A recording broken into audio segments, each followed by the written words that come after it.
Jason, what's up, brother? Thanks for joining me on the podcast. Hey, glad to be here. It was a couple of months ago and we did this. We did round one, and I guess we'll just have to look at that one as a practice run because I think we had, if I remember right, we had some audio issues or video issues. Like something didn't turn out on my end, and so I hated to have to reach out to you and tell you we had to do it again. But I do appreciate a little bit of grace on that. Uh, no factor. Yeah, yeah.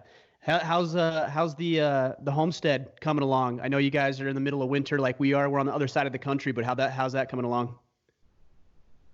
Yeah, I'm just getting ready for the big flush of work come spring. So we still have some snow on the ground. Um, Up on our 40 acres, there's some more brush that I want to clear. I got a bunch of clearing done in the fall, and then come April, I'm gonna plant trees till my hands bleed.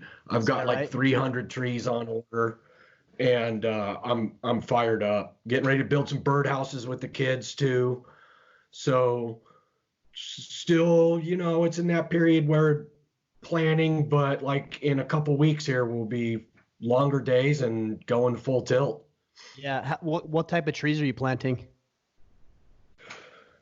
Uh Man, I'm planting a bunch of conifers, some blue spruce, some Canadian hemlock. I'm planting a bunch of oaks, a bunch of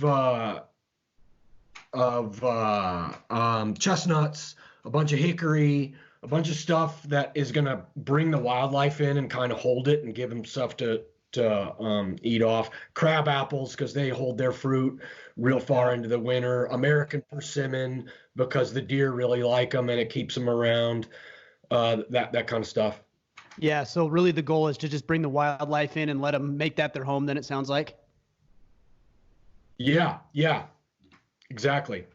Yeah, that's cool. I know there's there's a lot of things that I want to do here. Part of it is having an orchard, mostly apples. We want to plant apples, and my wife's got all her seeds and everything ready to go, and she's going to be planting them tonight. And we've got an area in the basement where we're going to have them for now until we're ready to put them out. So she's got her whole thing ready to go too. So we're waiting for that thaw to kick in, and we're going to get after it too. Are you starting apples from seed? I don't know how we're gonna do that. We've done like the little saplings in the past, so I'm not sure if we're gonna do that or Right, if right. we're just gonna get those types of trees and plant them that way. There was an old apple orchard on our property that I don't know if the trees just grew old and eventually died, or they weren't being maintained and they got overrun. But there is an area in the property that it used to be an apple orchard, and there's a couple trees there now. We just want to bring it back to life.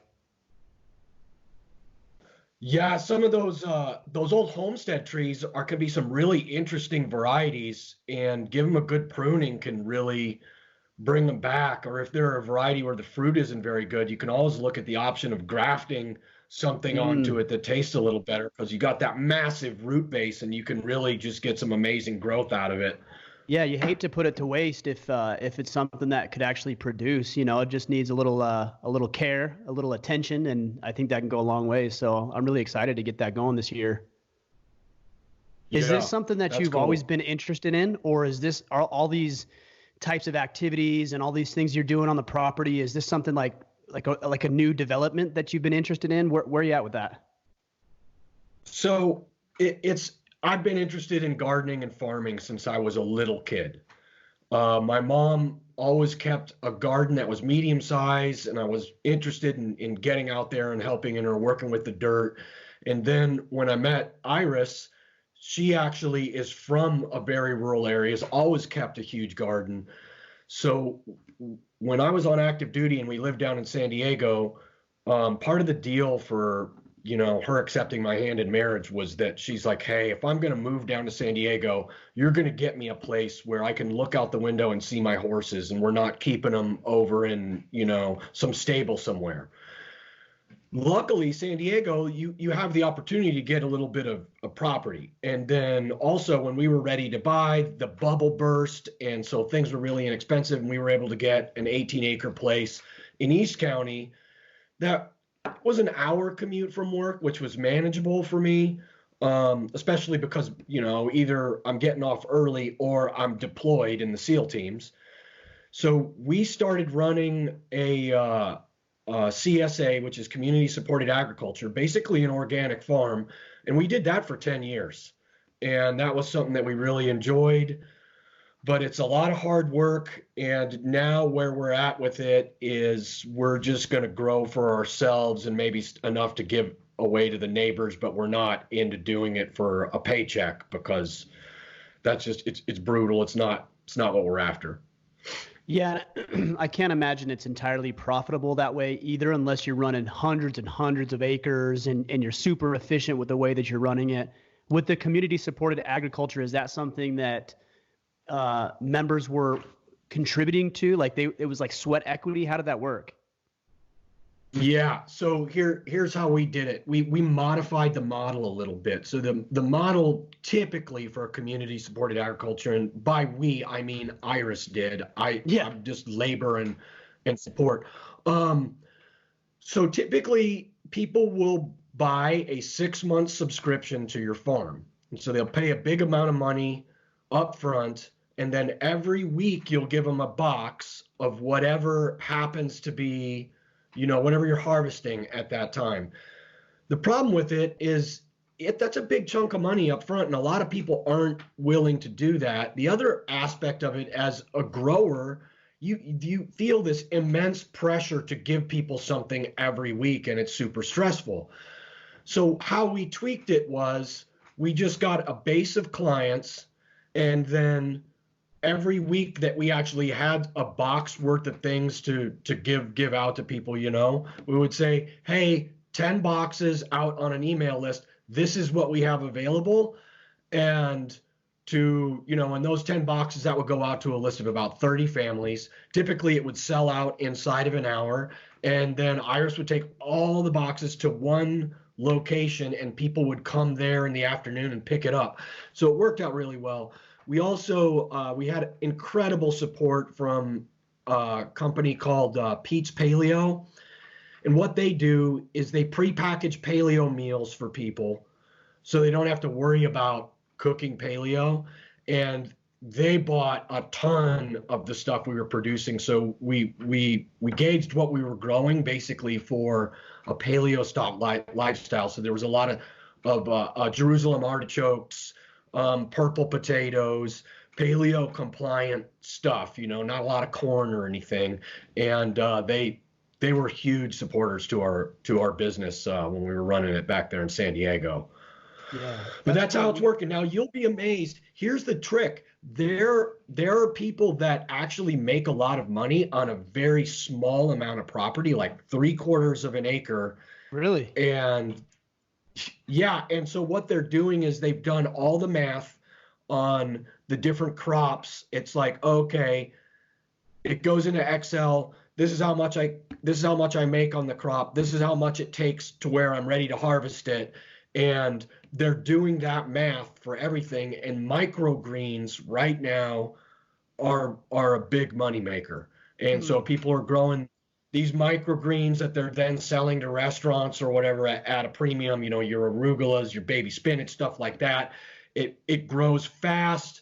You harvest it. The price per pound is pretty good.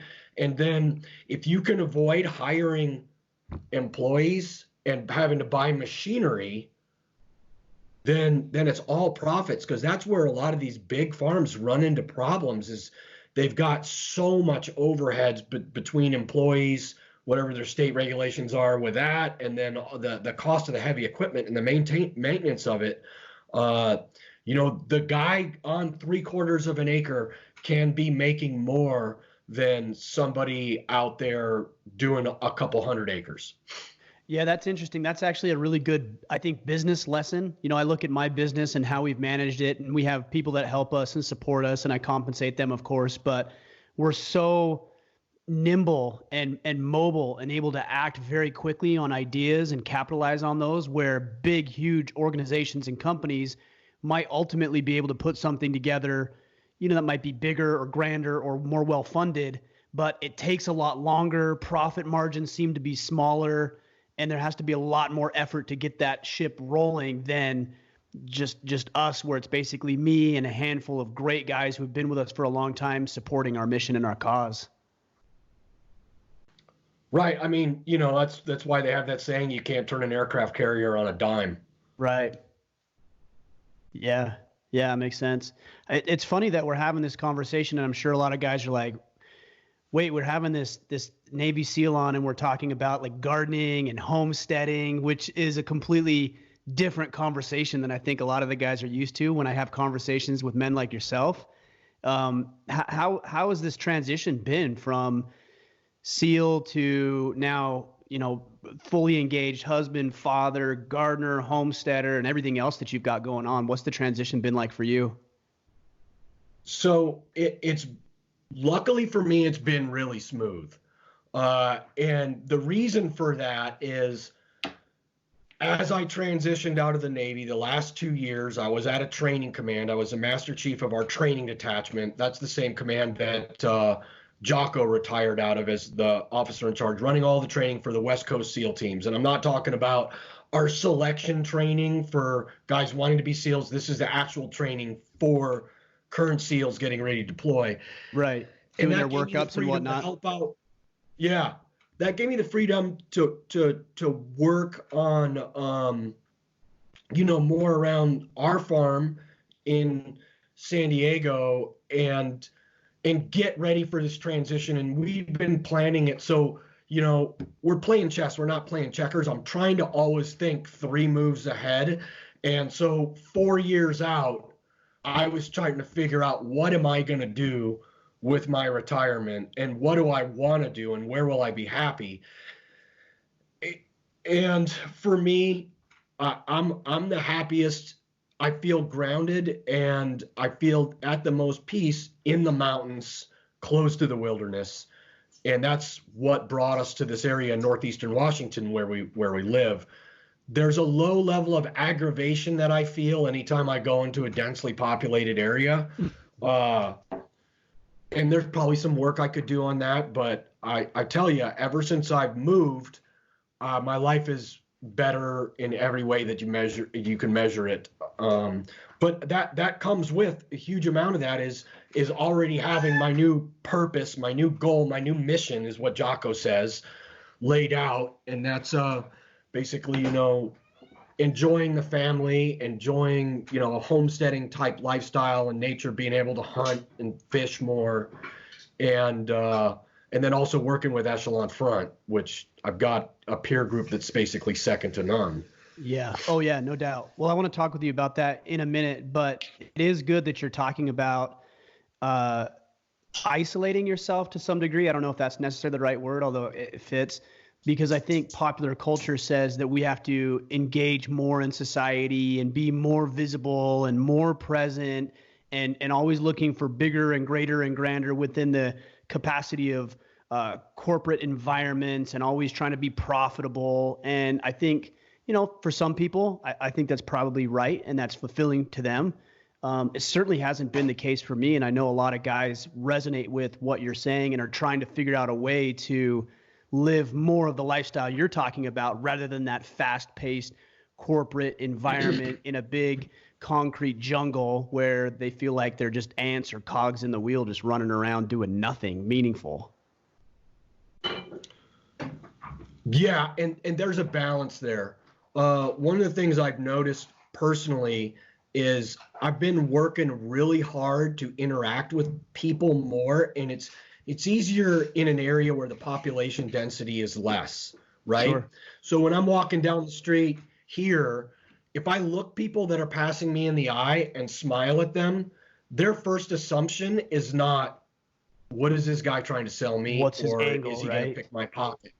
Right. Yeah. But here, people look at you and smile back. And I've tried to be cognizant lately just about how my demeanor is and what's that face I'm putting out to the world, and can it be more pleasant? And at first I had to force myself to smile at people and interact with them. And when I mean interact, like when I go through the checkout line at Walmart or at the grocery store, I strike up a conversation with the person, behind the counter there, or anywhere I'm at. I try to talk to people They say it's better for you, and it's a predictor for living longer. I know that I feel better, and it gives me more of a positive mental attitude the more that I talk to people. So I'm not becoming a hermit by living out here in the wilderness, but there is a certain density of population where it's a little bit more difficult to be as open and friendly as you should be. Number one, and number two, crowds stress me out a little bit. That's something I've got to be a little bit more stoic about, because I have the freedom to not be stressed out in a crowd, and that's something I work at. And just labeling the fact that hey, you're in a crowd, like, when I take the kids to Disneyland or something, I'm a little bit on edge. But when I label it in my head, it's like, hey, you're on edge, but you really is this something you can change? No, then let go of that stress. Is the level of stress and anxiety that you feel when you're in this type of environment your personality, or is it due to your training, the experiences that you've had? Where does that come from? It's an aspect of a portion of my personality, and then it getting magnified by combat. And so when people talk about PTSD and they think, oh, that's someone hears a loud noise and maybe they jump on the ground, and that could be an aspect of it. For me, it manifests itself like this. I do an 8-month real stressful combat deployment, and then come back, and for 8 months, every stressor that I experienced was a fight or flight, life or death stressor, and I'd reinforced all those neural pathways. And so come back from that deployment, somebody cuts me off in traffic, and I want to physically rip my steering wheel out of my car and go choke them with it, right? Mm-hmm. Yeah. Because I just didn't know how to cope with stuff. And so that was my struggle with I had a fuse to losing my temper that was about a millisecond long, and it took me a while to decelerate and realize, hey, all these threats, almost none of them are fight or flight. Actually, I will probably have maybe one more stressor in my lifetime that is fight or flight. Now, I've got all those reinforced. I'll be able to deal with it then, but I just need to work on all those other stressors. They're not that big a deal. Relax, Yeah, I'm glad you're talking about it in that context, because I think generally when people think of the term PTSD, they think of some debilitating mental condition that keeps men and women from functioning. And although maybe it can go that far, to that extreme, yeah, I think more often than not, it's just learning how to cope with civilian life. I remember when I got back from Ramadi, my wife and I went to like an outdoor play. There was an amphitheater in southern Utah that we went to quite a bit. And at the end of the show, they had fireworks. And I remember vividly, because it was within probably the first couple of weeks of me being back. It's not that, I screamed and cowered and, ran and hid under somebody or something like that. But she had told me that my whole body went tense, and then I just had this like kung fu death grip on her hand when those fireworks were going off. And I think more often than not, that's what it is. It's these little micro experiences that we don't quite learn how to cope with in a healthy way. And it doesn't just come from combat.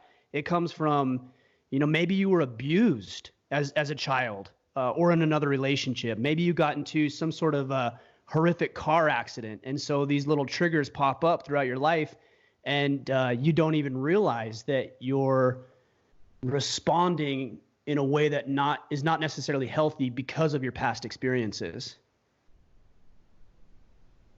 Oh yeah, absolutely. And that's when I started seeing a psychologist after my 2009 deployment to Afghanistan at Iris's request. He told me, he goes, hey, you burn your hand on a stove, you're going to be careful around stoves. You've ridden out a couple of IDF attacks, and that's indirect fire, and that means rockets or mortars or artillery coming into your position.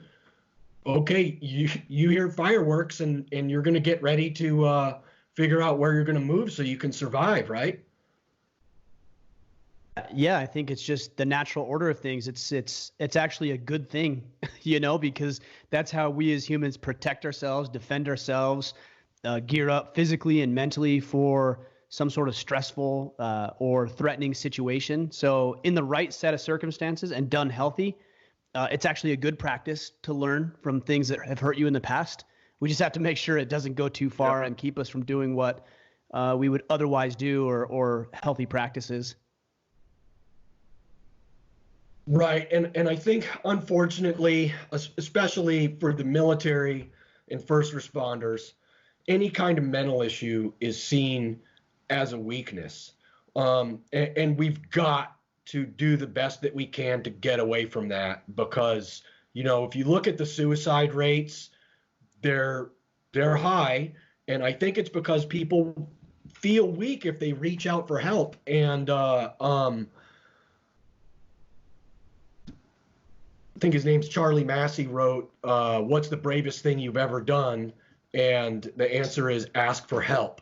Mm, And I think that that's true because that's why we have a brotherhood and that's why we have fraternal organizations and I'm including women in that. I'm glad that you mentioned, someone who suffers of rape could absolutely have definitely. PTSD or see a horrible car accident or anything that our first responders have to deal with on a day-to-day basis. They have to go to the worst car accidents every day, and that's how they make their money.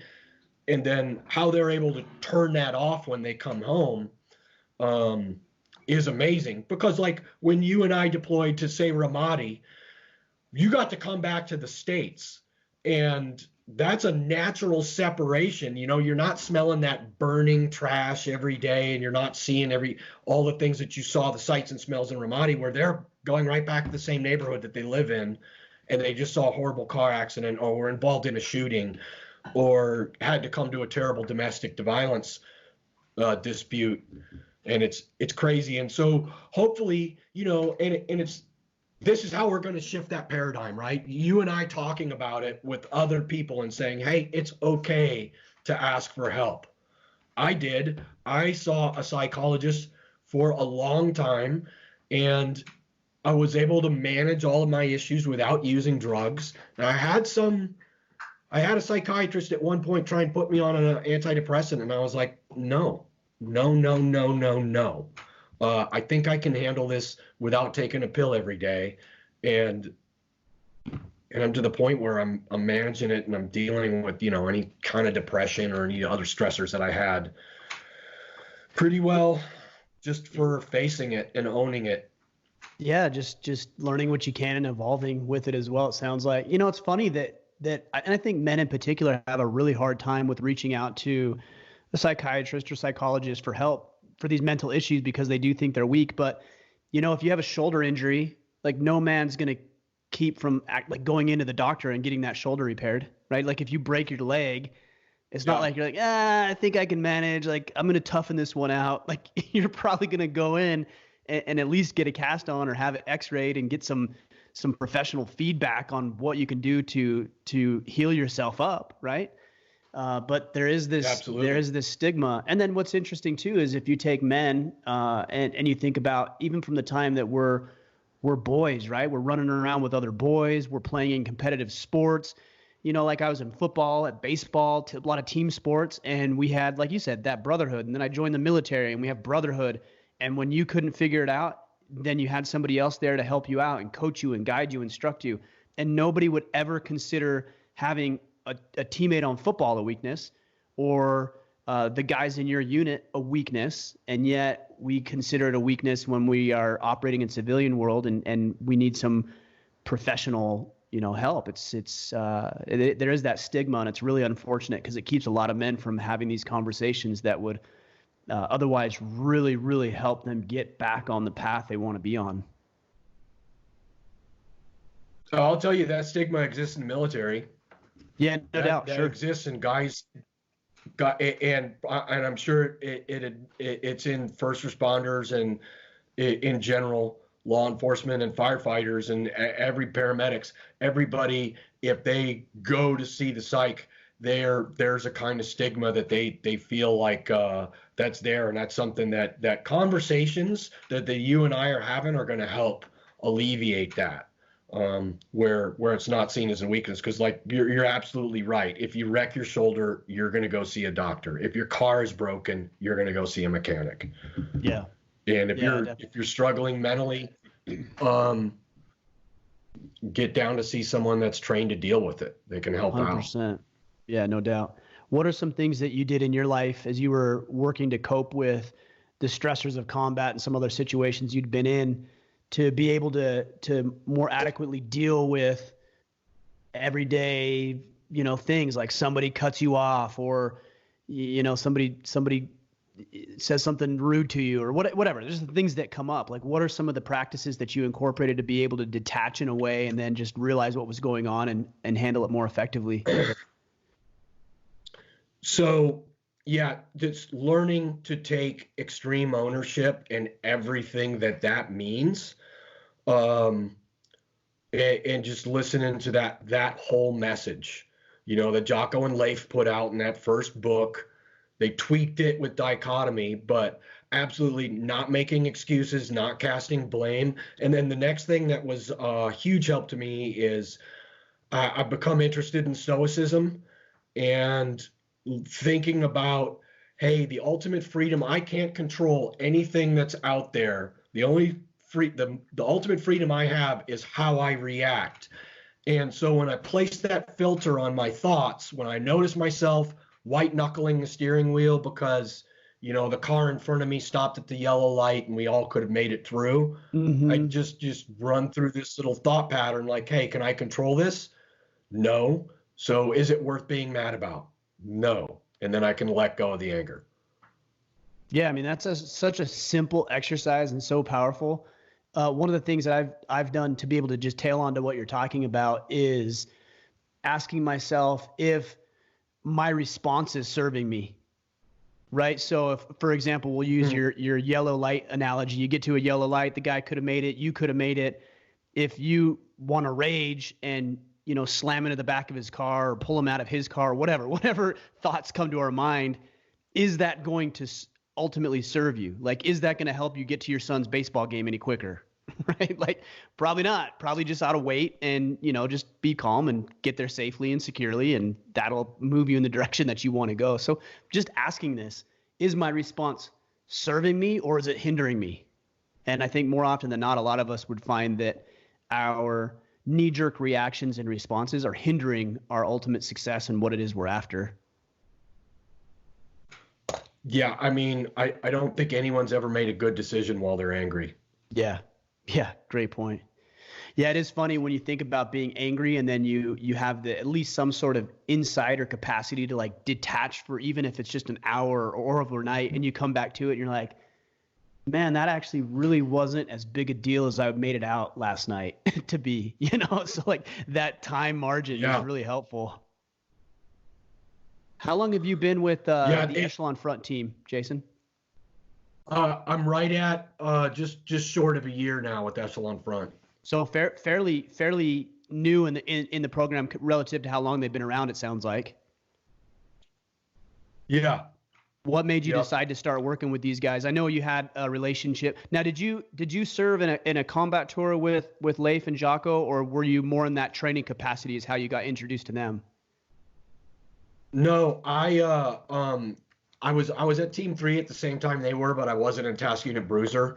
Okay. My task unit, they deployed to Ramadi.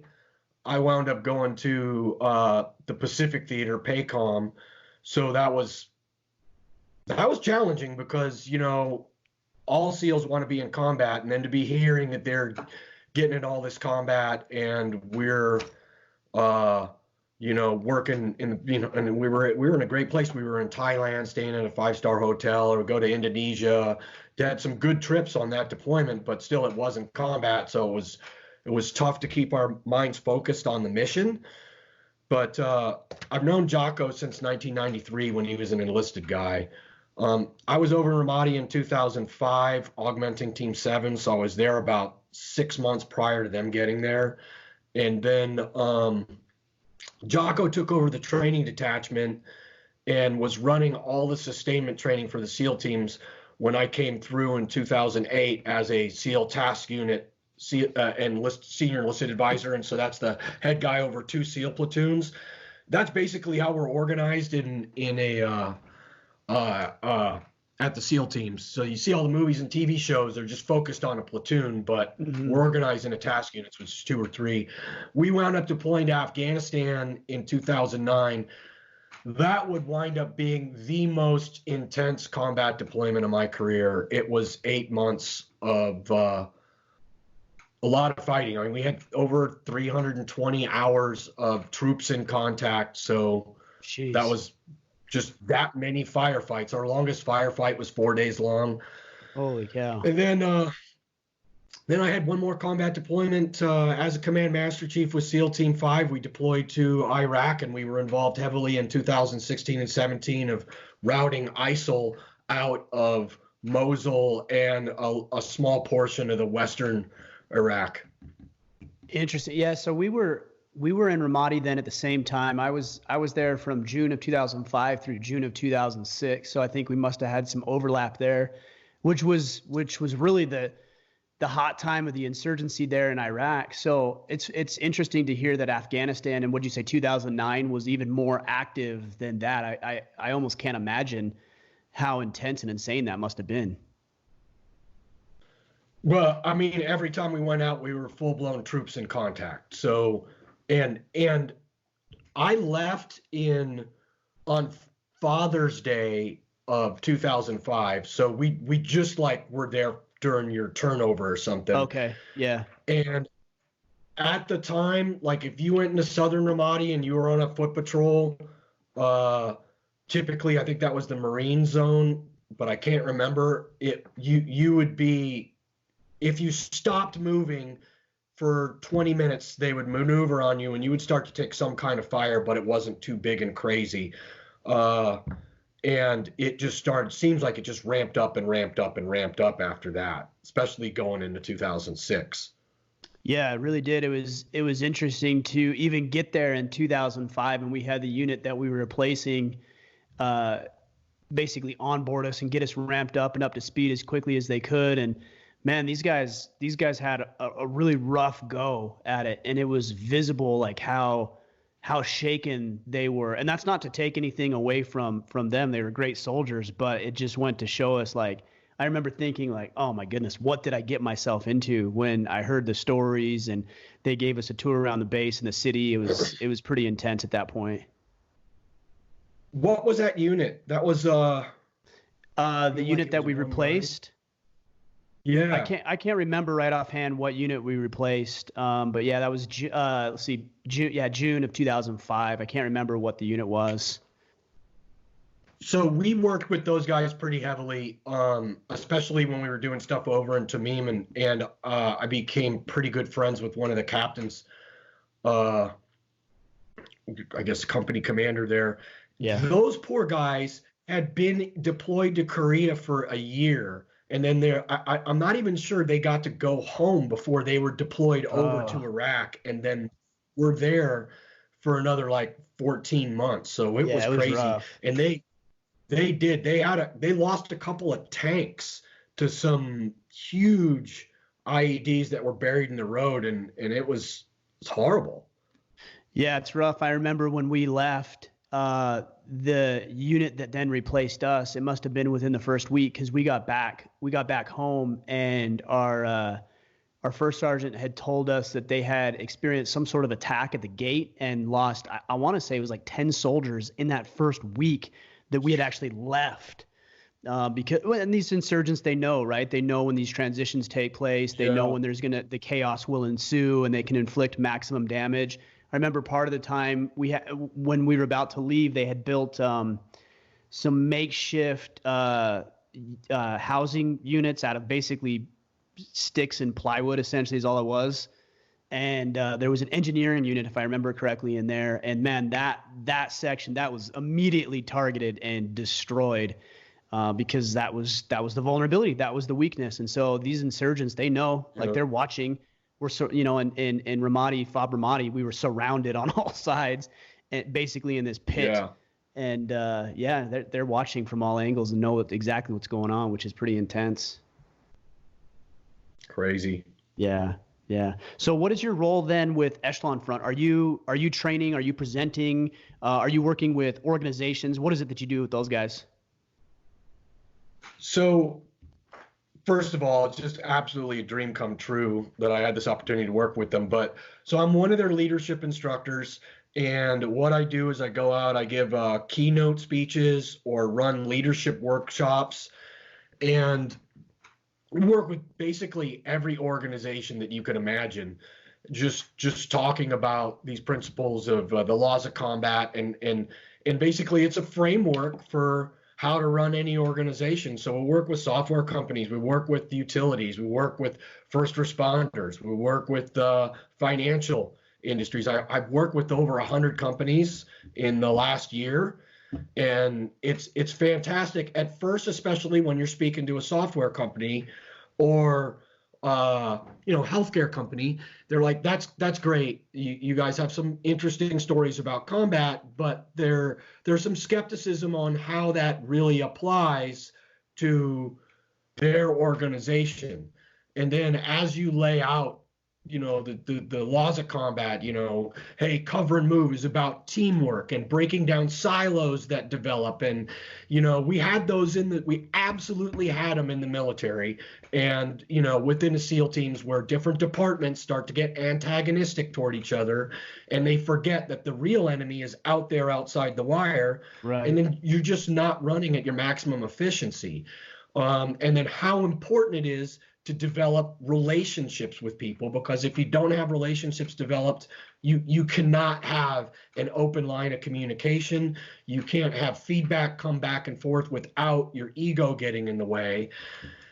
And so these combat stories, which are really interesting, are a wedge that gets in there and then drives home these principles that apply to any organization, no matter whether you're a financial institution or in the military or first responder in healthcare, because it's about people working together, and all the friction points are the same because people are crazy. Yeah, they're crazy. We're all crazy, but we all do the same thing too, right? We're all crazy in a lot of the same ways, it seems like, and we get triggered by the same stuff, and we get hopped up by the same things. We're all motivated, generally speaking, by the same, 4 or 5 things. So yeah, we're crazy, but we're also very predictable as well. Exactly. And so, when they talk about the laws of combat and the mindsets for victory, it's a framework that is taking that into account, and then and it's applying it, all under that umbrella of extreme ownership, where you're not making excuses, you're not casting blame, you're just getting done what you can get done. Yeah. I've never been to a muster, although that's on my list of things to do. It's just like one more thing, right? There's so much to go to and do and be involved with. But we did have JP come out. It must have been 3 or 4 months ago. He was doing some training for the Origin crew. So I think there was 30 or 40 of the employees with Origin, and Pete was kind enough to invite me out. And so I listened to JP present and talk about his stories and talk about the laws of combat and the mindsets for victory. And, it resonated with me because I have some military experience, but I saw very quickly how all of this stuff translates perfectly, whether you're sewing jeans like Origin is doing and making boots and gis in the nutritional lineup, to software development, to financial and legal firms. It all applies across the board.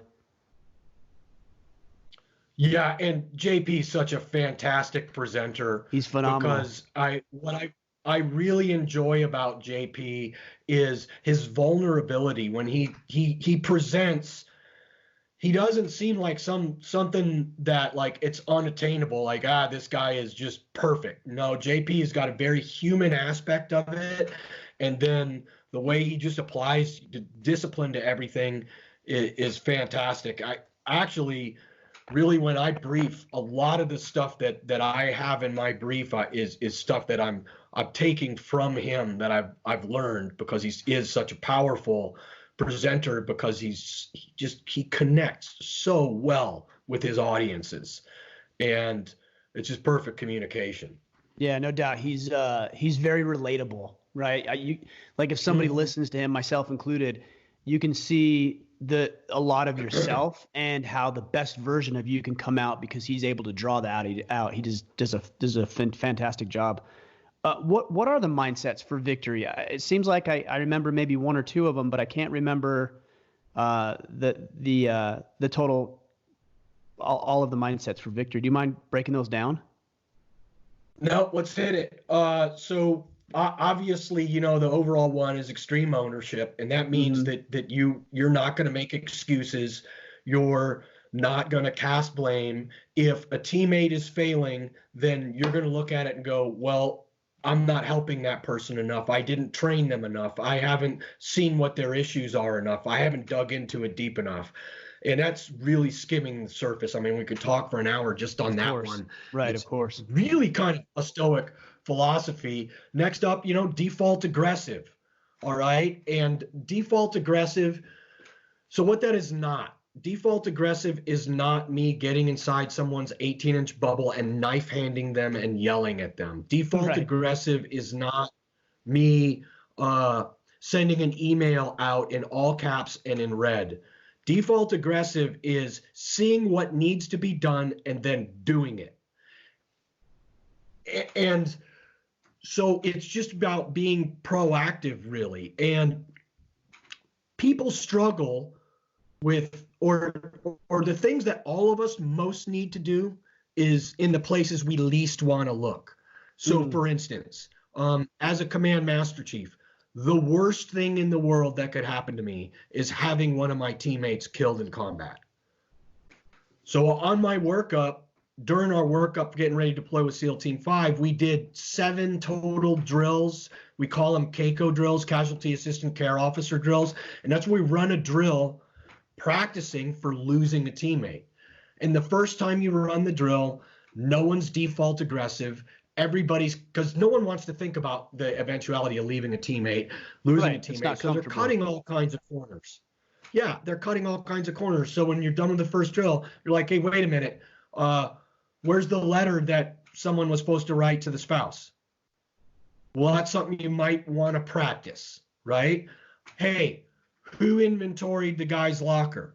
That's something you want to practice. So we found a whole bunch of places where we were doing things kind of weak, and then we just kept drilling it until we got it down.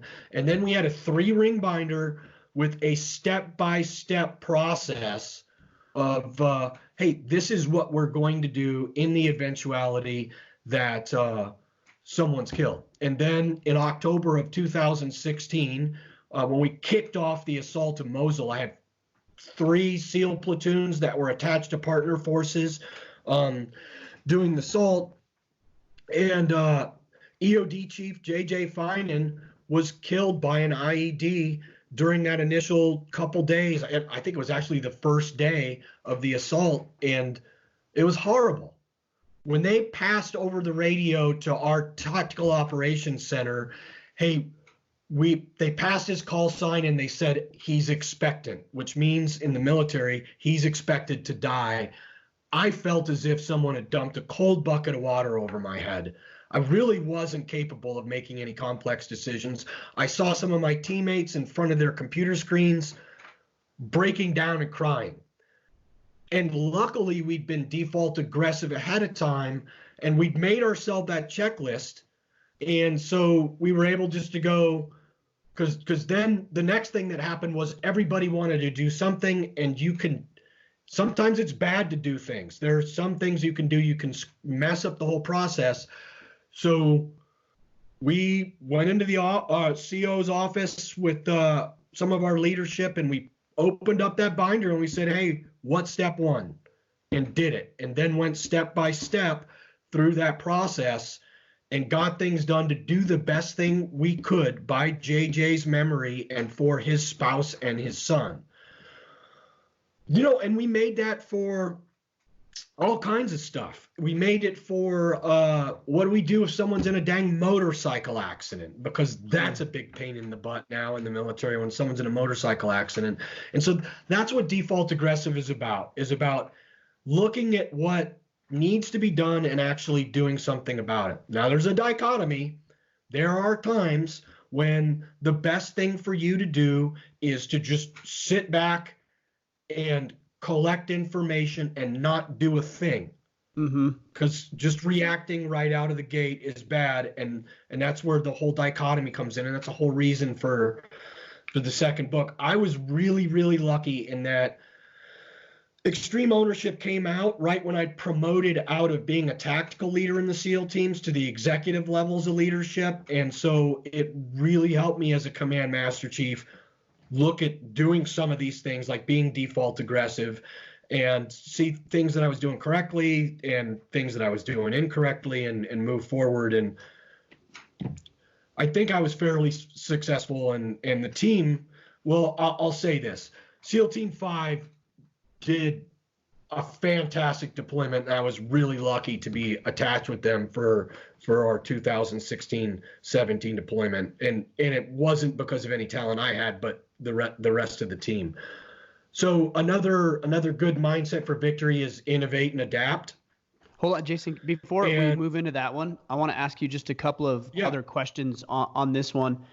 Well, number one, and you talk about patience being the dichotomy, right? Doing nothing. But I also think you can even look at patience as default aggressive if that's in the strategy, right? Like if it's being patient and letting things play out, and you're actively patient, meaning you're letting things play out, you're working through the system, you're letting the results and the chips fall where they may. I think that can also be included in that default aggressive category. It's not always like the red hothead who's just getting everything done and then leaves a wake of collateral damage in his path. My question is, I like that. How does somebody begin to recognize, because you talk about where we need the most work is where we look the least, right? Sometimes we just create these boxes around us and we can't see those. Like we've been wearing the blindfold for so long that we can't recognize what area needs the work. Like how do we begin to uncover and discover where we might need a standard operating procedure or an order of priorities in the way that we, live our lives or work out or do whatever facet of life? Like how do we recognize that in ourselves? I think fundamentally a lot of the stuff that you needs to be done. It's just a matter of sometimes maybe it's uncomfortable to do it, or maybe you're going to have to use a little bit of discipline to do it. So that's one aspect of it. The other aspect is I agree. There's some things that are outside of your scope of what you actually perceive. And then just like listening to these kinds of podcasts and other people having discussions, looking at some of the different books that are out there, whether you're studying Stoicism or Buddhism or just in general, if you're going to be introspective, and this comes down to extreme ownership. If you're going to look at yourself first and really start to be mindful and present of what's going on, that's going to be a huge help. Yeah, makes sense. All right, you moved on. I interrupted you, so you moved on to point number 3, but I can't remember what it was initially. So innovate and adapt is another one of the mindsets for victory, and that's just about, okay, you always have room to improve. So when somebody asks you, why are we doing this way? You don't say, this is the way we've always done it, or because I said so. Period. Yeah, I think those two phrases are a pretty good indicator that you've stagnated, right? That there is no more growth and expansion in whoever you're dealing with. Yeah, absolutely. And so, when we talk about humility as another kind of mindset for victory, what does that even mean? Because a lot of people confuse humility with meekness, and it's not the same thing. What humility is having an honest assessment that, like, I have room to improve and I don't know everything. And then, you're able to, in conversations with people, maybe step a little bit back and assess how you're doing whatever you're doing, and is there a better way to do it? And as we age, a lot of stuff with technology, we're not the best at it. So, if you have somebody that's younger that's in your circle of friends, or even your kids, you can lean on them to have you help you with technology or different processes to do things.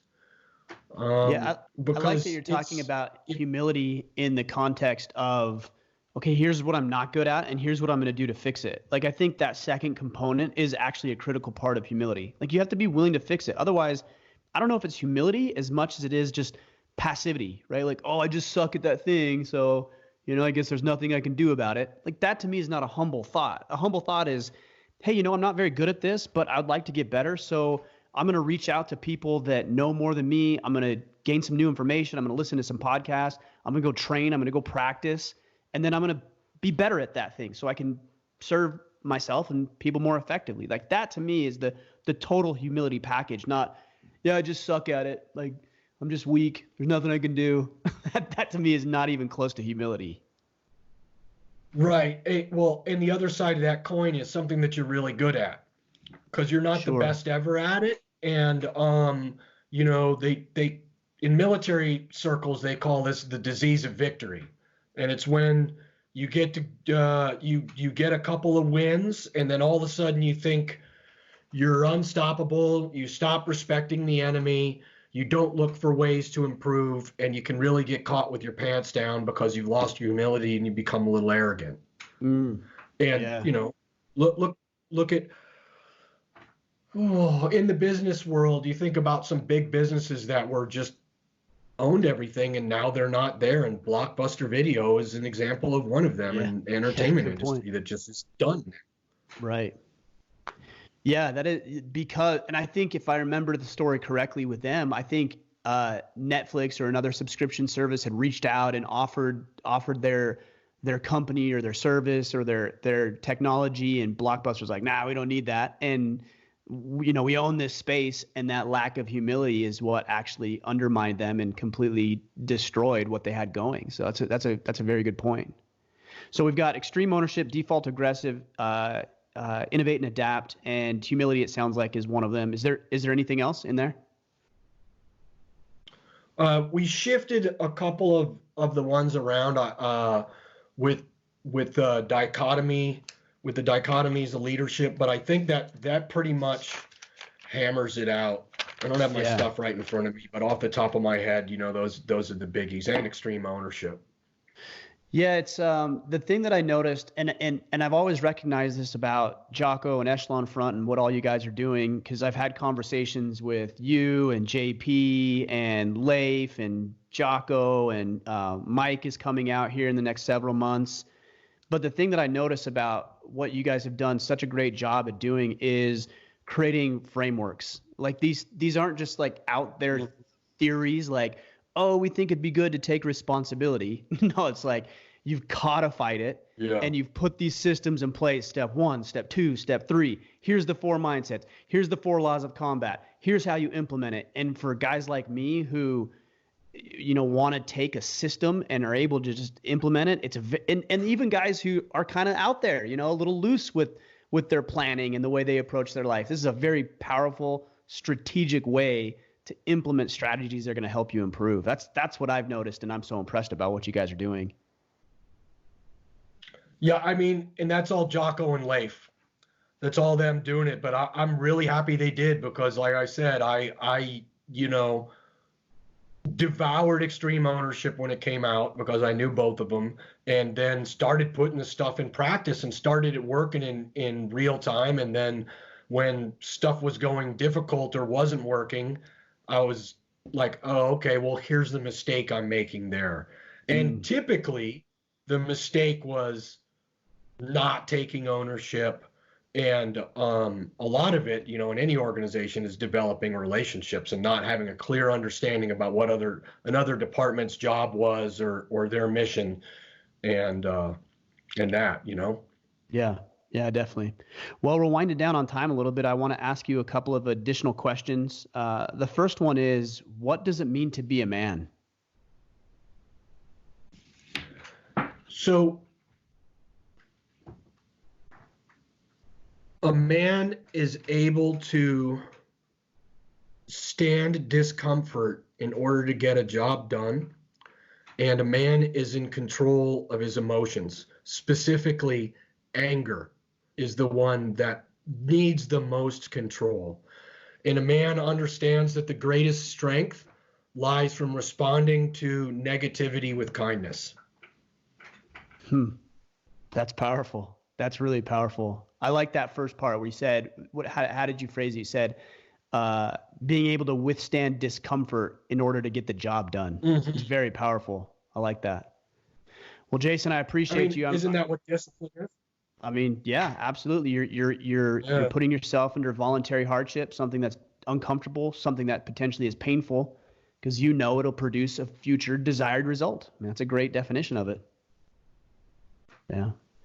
Well, I appreciate you doing round 2 with me. I felt bad when I had to reach out and say, man, we've got some issues here. But I think that was a good practice, because this one was even better, and I know the guys are going to get a ton of value from it. So how do we connect with you and stay in touch with you with what you're doing? I know on Instagram you post a lot about what you're doing with the do you call it a ranch or a homestead? Like, how do you define it? Yeah, I think a homestead is a pretty fair example of what we've got going on. I mean, we've got horses. We've got the horses is really all the livestock we got. We're not breeding them, so I guess technically not a ranch. But homestead is what I kind of think of it as. But yeah, I'm pretty much on the Instagram at jason.n.gardner.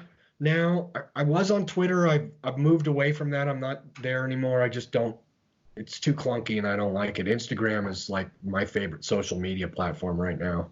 Yeah, I'm with you on that for sure. Well, we'll sync that up, and then obviously with Echelon Front as well, we'll make sure guys have the links so they know where to go.